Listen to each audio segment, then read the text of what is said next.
Good morning आप सबको नमस्कार। आप सबका एपीजे क्लासेस की मोटिवेशन क्लास में स्वागत है। जैसा कि हम सबको पता हम सब हर रविवार को मोटिवेशन क्या हो, हम अपने जीवन में कुछ विद्या की बातें जानते हैं जो हमारे जीवन में शिक्षा के साथ साथ विद्या भी जरूरी है। तो इसी कड़ी में हमने 2 पुस्तक बहुत ही महत्वपूर्ण पुस्तकों को कंप्लीट कर लिया है। आज हम तीसरी पुस्तक पढ़ने जा रहे हैं जिसका नाम है हारिए न हिम्मत। क्या नाम है? हारिए न हिम्मत। इससे पहले हमने पढ़ा था मन के हारे हार है, मन के जीते जीत। हमने कई पुस्तकें पढ़ा है आपको, जो कि बहुत अच्छी लगी हैं आपको। और हमने इससे पहले वाली पुस्तक पढ़ा था परीक्षा में अधिकतम अंक कैसे पाएं, वो भी आप सब ने लाइक किया, इसके लिए बहुत बहुत धन्यवाद और बहुत बहुत आभारी हूँ। तो आज हम एक बहुत ही अच्छी पुस्तक, यानी हम सबको जो पढ़ना चाहिए, आज हर व्यक्ति हारा हुआ है तो हम कैसे अपना हिम्मत ना हारें, इस चीज़ के लिए हम पढ़ेंगे। उन विचारों पर हम बात करेंगे। कौन कौन सी चीज़ें ऐसी हैं जो हमें पढ़ना है जिससे हम हिम्मत ना हारें अपना। तो आइए हम लोग बिना समय को गंवाएं अपने काम की बात करते हैं। एक बार पुनः आप सबका एपीजे क्लास में स्वागत है। चलिए देखते हैं हम लोग हारिए न हिम्मत। ये सबसे पहले तो मैं उनका बहुत बहुत आभार प्रकट करता हूँ जिनकी वजह से पुस्तक हम सब पढ़ पा रहे हैं। तो ऐसे सतगुरुदेव के लिए हम सब हृदय से वंदना करते हैं। पंडित श्री राम शर्माचार्य जिन्होंने इस पुस्तक को लिखा है, तो आज उनकी ही कृपा है या उनकी देन है कि हम लोग ऐसी पुस्तक को पढ़ पा रहे हैं। और हमारे लिए भी बहुत गर्व की बात है कि हम उनकी पुस्तक को पढ़ा रहे हैं, तो ये बहुत अच्छी बात है। ठीक है, चलिए हम लोग देखते हैं हारिए न हिम्मत। क्या है पुस्तक का नाम? हारिए न हिम्मत। जैसा कि हमने बताया कि आज ज़्यादातर लोग अपना हिम्मत ही हार जा रहे हैं, तो हम उन सारी बातों पर गौर करेंगे जिस पढ़ने के बाद आपको पता चलेगा कि हम कितनी भी कठिनाई में हो और हम अपना हिम्मत ना हारें, तो उन बातों को हम जानेंगे।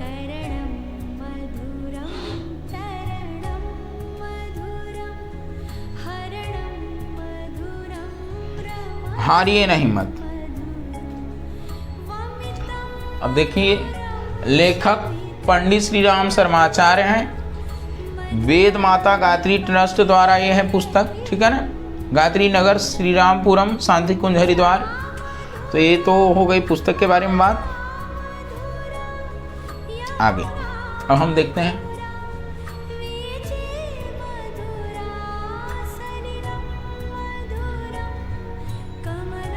ठीक है। तो दूसरों के छिद्र देखने से पहले, यानी हम लोग तो दूसरों की बहुत बुराइयां करते हैं, तो दूसरों के छिद्र देखने से पहले अपने छिद्रों को टटोलो। क्या कहा जा रहा है कि दूसरों के छिद्र देखने से पहले अपने छिद्रों को टटोलो। किसी और की बुराई करने से पहले यह देख लो कि हम में तो कोई बुराई नहीं है, यदि हो तो पहले उसे दूर करो।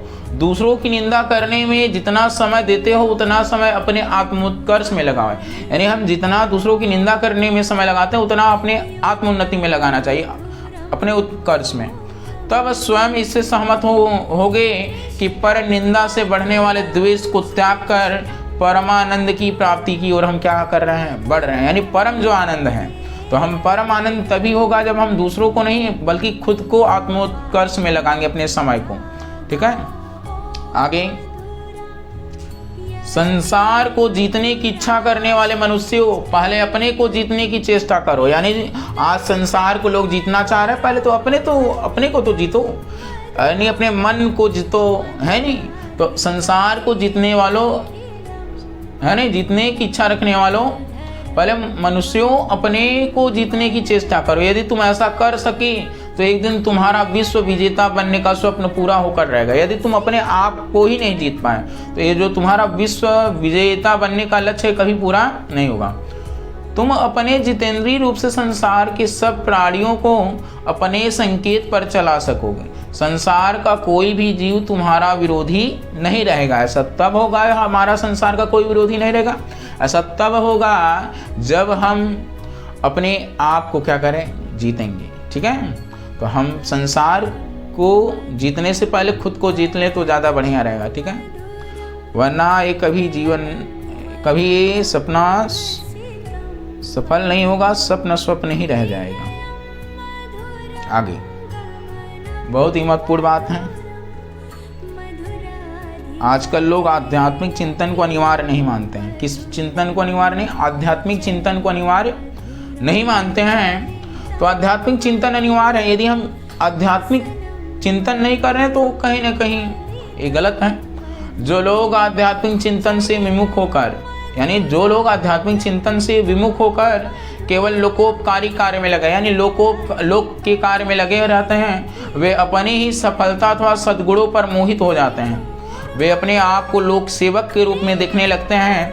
ऐसी अवस्था में वे आशा करते हैं कि सब लोग उनके कार्यों की क्या करें? प्रशंसा करें। यानी हर व्यक्ति चाहता कि हर जो मैं काम कर रहा हूँ उसकी सब क्या करें? प्रशंसा करें। जैसे हम पढ़ा रहे तो हमें कोई आशा नहीं है, कोई हमारी बुराई कर रहा, प्रशंसा कर रहा है, उससे हमें कोई फर्क नहीं पड़ता। हमारा जो दायित्व है, हमें ईश्वर ने जो हमारा दर्शन दिया है, जो करवाना चाह रहा हम वो करेंगे। अब ये थोड़ी है कि हम लोग प्रशंसा करें, बुराई करें, उससे हमें कोई फर्क नहीं पड़ता। लेकिन ज़्यादातर ऐसे लोग हैं जो काम वो करते हैं वो लोग सोचते हैं कि लोग हमारी ज़्यादा से ज़्यादा लोग क्या करें? प्रशंसा करें। तो ऐसी अवस्था में आशा करते हैं कि सब लोग उनके कार्यों की प्रशंसा करें, उनका कहा माने। हम तो ये भी नहीं मानते, क्योंकि देखिए हर कोई हमारे अनुसार थोड़ी चल सकता है। उनका बढ़ा हुआ अभिमान उन्हें अनेक लोगों का शत्रु बना देता है। इससे उनकी लोक सेवा उन्हें वास्तविक लोक सेवक न बनाकर लोक विनाशक का रूप धारण कर लेती है। ठीक है, आगे आध्यात्मिक चिंतन के बिना मनुष्य में विनीत भाव नहीं आते हैं। यानी हमारे भीतर विनीत भाव, यानी हम न तो लोगों से प्रशंसा की आशा रखेंगे, न तो हम ये भी आशा रखेंगे कि लोग हमारी बातों को माने। ठीक है, तो ऐसा हमारे भीतर भाव तभी आएगा जब हम आध्यात्मिक चिंतन करेंगे। और हम केवल लोकोपकारी कार्यों में लगे रहेंगे तो हमारे भीतर ये चिंतन कभी आएगा ही नहीं कि हम इसी फेर में हमेशा पड़े रहेंगे कि लोग हमारे काम की प्रशंसा करें, लोग हमारी वाहवाही करें और लोग हमारे कहा माने। तो ऐसा नहीं हो सकता है। और ऐसा जब नहीं होता तो हम दुखी हो जाते कि इतना हमने सब कुछ कर लिया, इसके बावजूद भी लोग हमारी प्रशंसा नहीं कर रहे हैं, लोग हमारा कहा नहीं मान रहे हैं, लोग हमारी वाहवाही नहीं कर रहे हैं। इंसान डिप्रेशन में चला जाता है। तो ऐसा हम ना सोचे। ये संसार हमारे तरीके से नहीं चलेगा, हमें संसार के तरीके से चलना पड़ेगा, है नहीं? तो संसार को तो हम बदल नहीं सकते हैं। आध्यात्मिक चिंतन के बिना मनुष्य में विनीत भाव नहीं आता और न उसमें अपने आप को सुधारने की क्षमता रह जाती। वह भूलों पर भूल करता, यानी गलती पर गलती करता चला जाता है। इस प्रकार अपने जीवन को क्या बनता है? विकल बना लेता है। सफल की बजाय विकल बना लेता। तो हम लोग जो काम कर रहे हैं, चाहे कोई भी काम कर रहे हैं, हम ये आशा बिल्कुल न रखें कि लोग हमारी प्रशंसा करें, लोग हमारी कहा माने, लोग हमारी वाहवाही करें, लोग हमारी ढेर सारी इज्जत करें। ऐसा हम बिल्कुल कल्पना न करें, सोचना भी नहीं। पहले उस लायक बने तो लोग अपने आप ही करेंगे, और उस लायक है नहीं हम, केवल हम सोच रहे हैं तो ऐसा होगा नहीं और हम दुखी होंगे और हमारा जीवन क्या होगा? विकल होगा। तो आप सब ऐसा ना करें तो ज़्यादा बढ़िया रहेगा, कोई भी हो। आगे मानव को प्रेम करो। क्या कहा जा रहा है? मानव को प्रेम करो। किसको प्रेम करो? मानव को प्रेम करो। हम जिस भारतीय संस्कृति, भारतीय विचारधारा का प्रचार करना चाहते हैं, उससे आपके समस्त कष्टों का निवारण हो सकता है।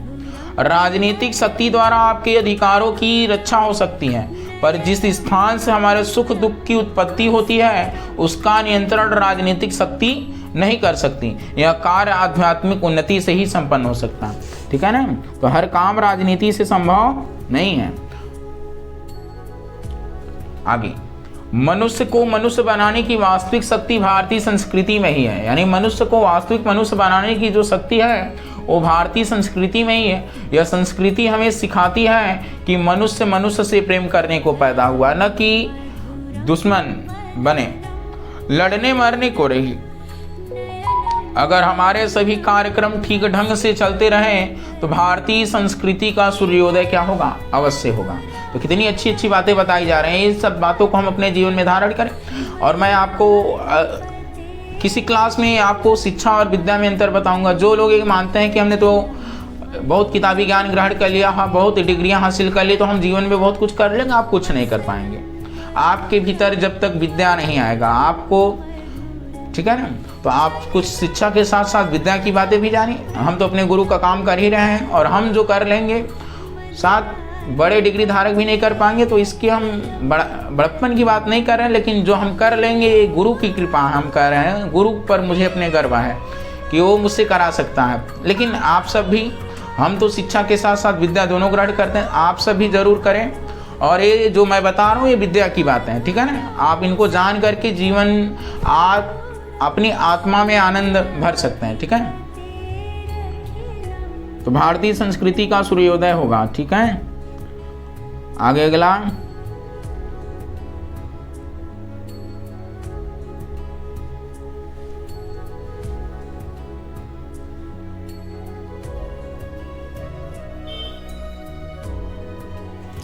अब देखिए, यदि तुम शांति, सामर्थ्य और शक्ति चाहते हो, यानी शांति, सामर्थ्य और शक्ति चाहते हो। वैसे सामर्थ्य और शक्ति दोनों का मतलब एक ही है। अंतरात्मा का सहारा पकड़ो। हम बाहर ना भटकें। हम शांति चाह रहे, सामर्थ्य, शक्ति चाह रहे, हम बाहर ना भटकें, अंतरात्मा का सहारा पकड़ो। तुम सारे संसार को धोखा दे सकते हो, किंतु अपनी आत्मा को कौन धोखा दे सका है। यानी हम संसार को धोखा दे सकते हैं, माँ बाप को, लोगों को धोखा दे सकते हैं, लेकिन हम अपनी आत्मा को धोखा नहीं दे सकते हैं, जो परमात्मा का एक अंश है हमारे भीतर।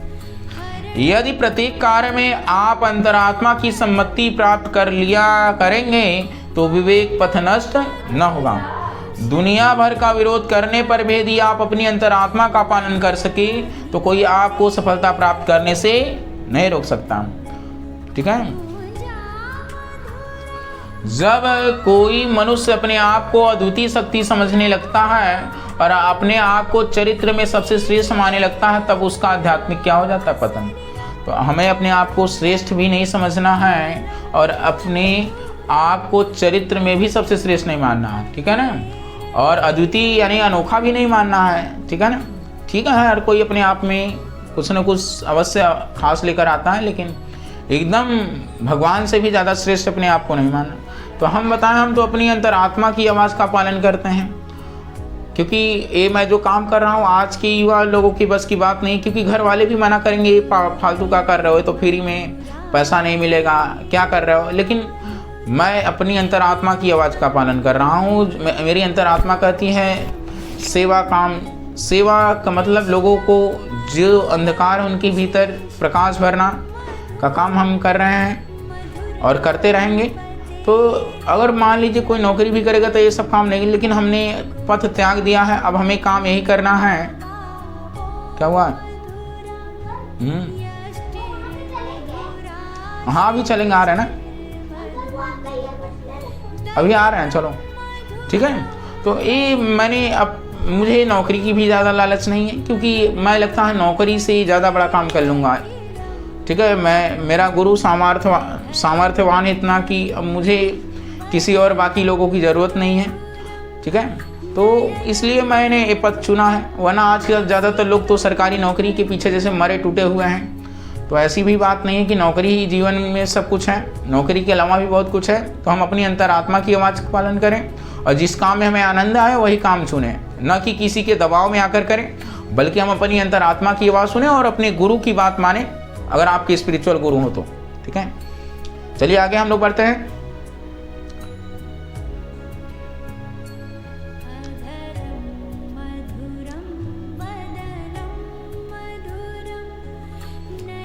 देखिए, किसका सहारा पकड़ो? अंतरात्मा का सहारा पकड़ो। यदि तुम, ये तो हमने पढ़ लिया है, 2 बार हो गया है, सॉरी मिस्टेक हो गया है। जीवन को यज्ञमय बनाओ। जीवन को क्या बनाओ? यज्ञमय बनाओ। मन में सबके लिए सद्भावनाएं रखना। हम तो हमारे भीतर भी ढेर सारे दुर्गुण थे, बुराइयां थी, लेकिन मैं मानता हूँ हमारा कायाकल्प हो गया माँ गायत्री की कृपा से। तो मन में सबके लिए सद्भावनाएं रखना, संयम पूर्ण सच्चरित्रता के साथ समय व्यतीत करना, दूसरों की भलाई बन सके,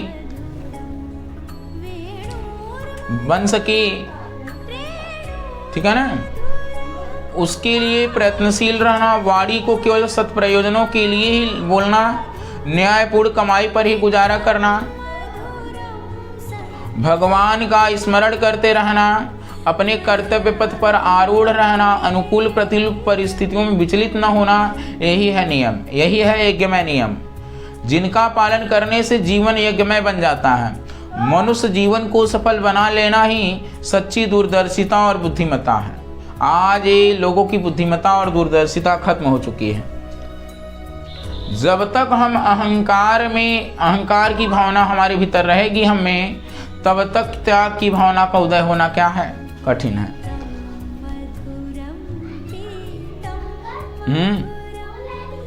ठीक है, चलो आ रहे हैं। राहुल से कहा तो आएंगे ना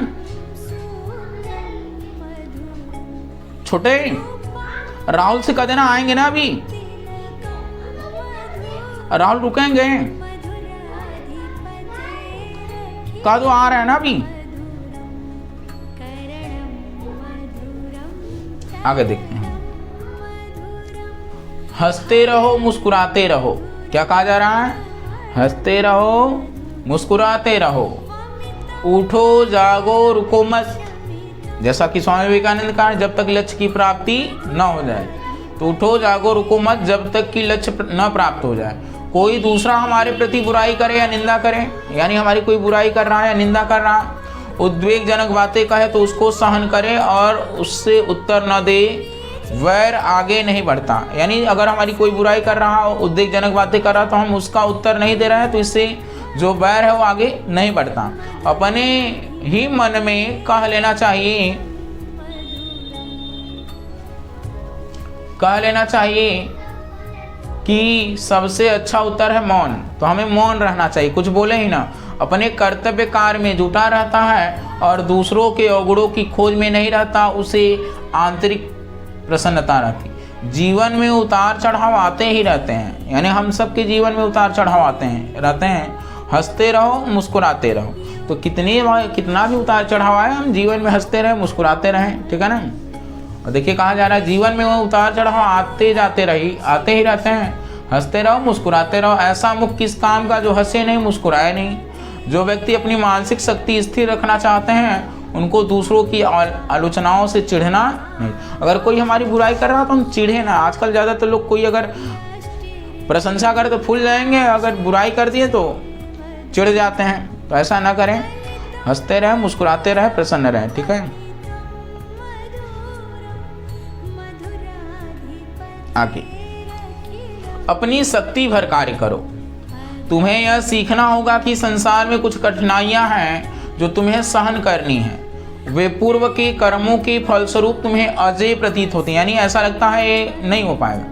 जहाँ कहीं भी कार्य में घबराहट, थकावट और निराशाएं हैं, वहाँ अत्यंत प्रबल शक्ति भी है। अपना कार्य चुकने पर एक ओर खड़े हो जाओ और कर्म के फल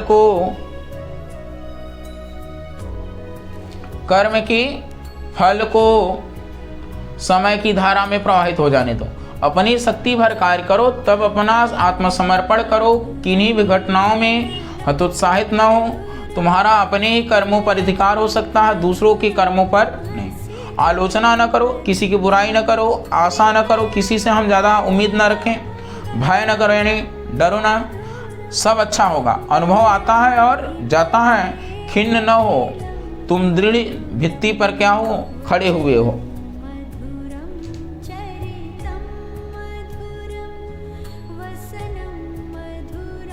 हम लोग दो तीन और देखेंगे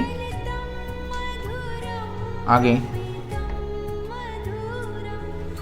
मार्गदर्शन के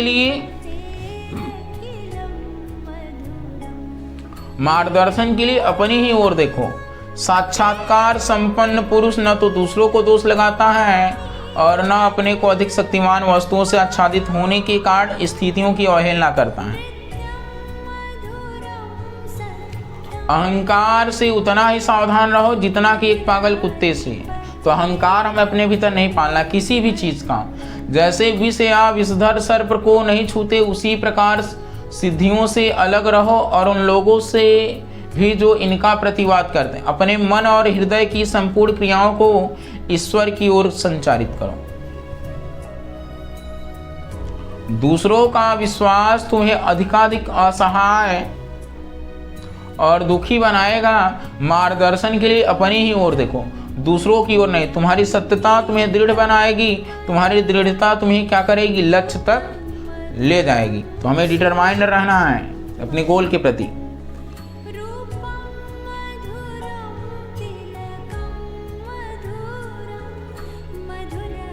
हम लोग 10 तक करेंगे।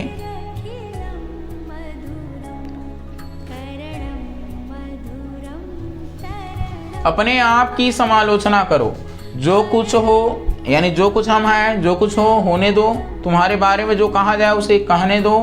तुम्हें ये सब बातें मृग तृष्णा के जल के समान आसार लगनी चाहिए।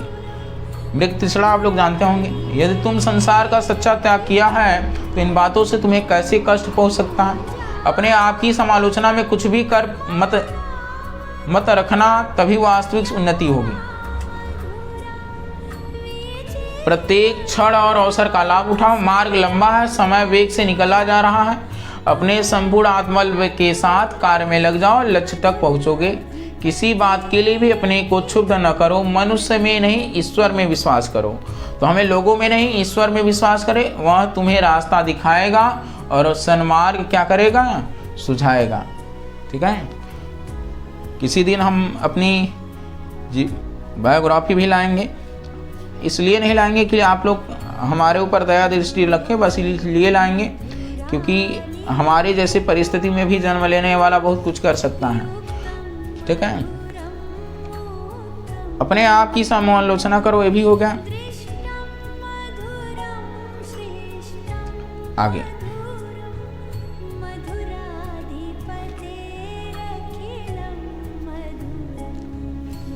नम्रता, सरलता, साधुता, सहिष्णुता। सहिष्णुता का अभ्यास करो। अपने उत्तरदायित्व को समझो। किसी के दोषों को देखने और उन पर टीका टिप्पणी करने के पहले अपने बड़े बड़े दोषों का अन्वेषण करो, पहले खुद के दोषों को। यदि अपनी वाणी का नियंत्रण नहीं कर सकते हो तो दूसरों के प्रतिकूल नहीं बल्कि अपने प्रतिकूल उपदेश करने दो। ठीक है। सबसे पहले अपने घर को नियमित बनाओ, क्योंकि बिना आचरण के आत्मानुभव नहीं हो सकता। नम्रता, सरलता, साधुता, सहिष्णुता, ये सब आत्मानुभव के प्रधान अंग हैं। दूसरे तुम्हारे साथ क्या करते हैं इसकी चिंता न करो, आत्मोन्नति में तत्पर रहो। यदि यह तथ्य समझ लिया तो एक बड़े रहस्य को क्या कर लिया, पा लिया।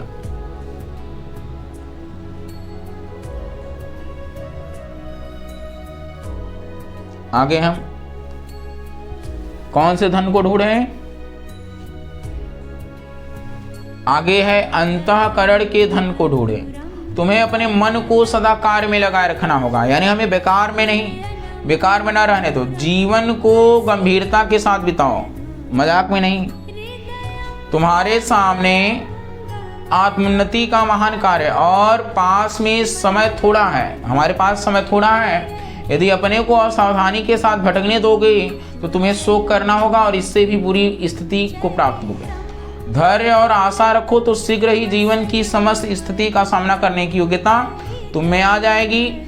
अपने बल पर खड़े हो जाओ और यदि आवश्यक हो तो समस्त संसार को चुनौती दो। परिणाम में तुम्हारी हानि नहीं हो सकती। तुम केवल सबसे महान से संतुष्ट रहो। दूसरों के भौतिक धन की खोज करते हैं और तुम अंतःकरण के धन को, दूसरे लोग तो भौतिक धन की खोज करते हैं लेकिन हमें अपने अंतःकरण के धन की खोज करना।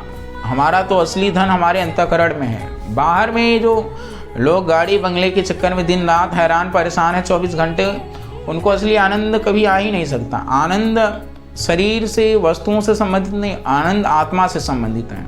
इस बात को जाने, हम अपने अंतःकरण के आनंद को ढूंढें। तो आप सबको मुझे पूरी आशा और उम्मीद है कि पुस्तक जरूर पसंद आ रही हो क्योंकि आज ये सब बातें लोगों को नहीं पता चल पा रही हैं। तो हमने सोचा है कि आप सबको जरूर अच्छी पुस्तकें पढ़ाऊँगा। गुरुदेव द्वारा जितनी भी पुस्तकें लिखी उन सारी पुस्तकों को हम पढ़ाने का प्रयास करेंगे। पूरे जीवन अनवरत हम करेंगे आप सबके लिए। तो अगर अच्छा लगता हो तो ज़रूर लाइक करिए, शेयर करिए और लोगों को भी पुस्तक शेयर करिए जिससे उनको भी पढ़ने को मिले, उनको भी एक अवसर मिले। तो बस हम इतना ही कहना चाहेंगे। अच्छा लगे तो ज़रूर लाइक करिए, शेयर करिए और ऐसे ही प्यार और सपोर्ट बनाए रखें। धन्यवाद आप सबको।